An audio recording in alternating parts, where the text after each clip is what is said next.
سلامونه دوستانو، که غواړئ خپل فیسبوک اکاونټ د هیک کیدو څخه وژغورئ دا مهم سیټینګ ضرور فعال کړئ.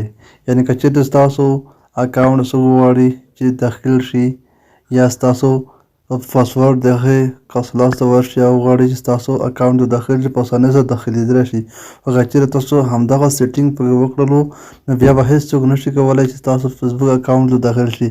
اگر که پاسورډ هم لاس ته ورشي بیا به هم نشي کولی چې تاسو فیسبوک اکاونټ ته داخل شي. فیسبوک باندې کلیک کوم، بیا راځم په دغې درو علامو کلیک کوم، بیا راځم لاندې سیټینګ باندې کلیک کوم، بیا همدلته راځم ټو فیکټري اتنټیکیشنز په دې باندې کلیک کوم، بیا راځم په دغې فیسبوک باندې کلیک کوم،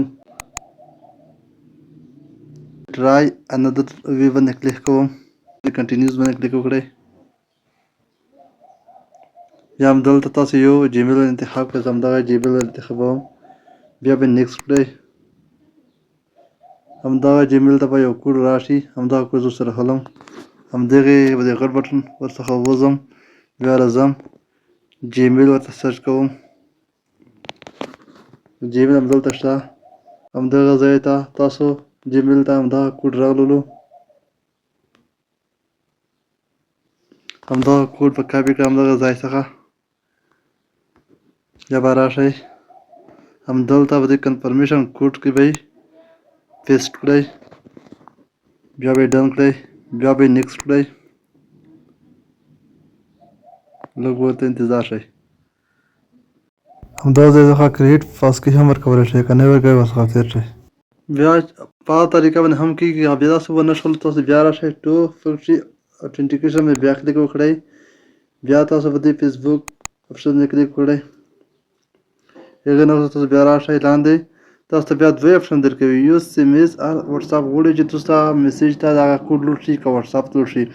دویم غواړئ چې تاسو یو اس بي ته همدغه کوډ لاړ شي، خو زه غواړم چې ما ته د وټساپ ته همدغه کوډ لاړ شي. بیا به نیکسټ باندې کلیک وکړئ، بیا همدلته تاسو چې وټساپ شماره ورته انتخاب کړئ که لرئ، که مطلب نه لرئ تاسو همدغې ځای څخه ورته اټکولی هم شئ، خو زه یې لرم.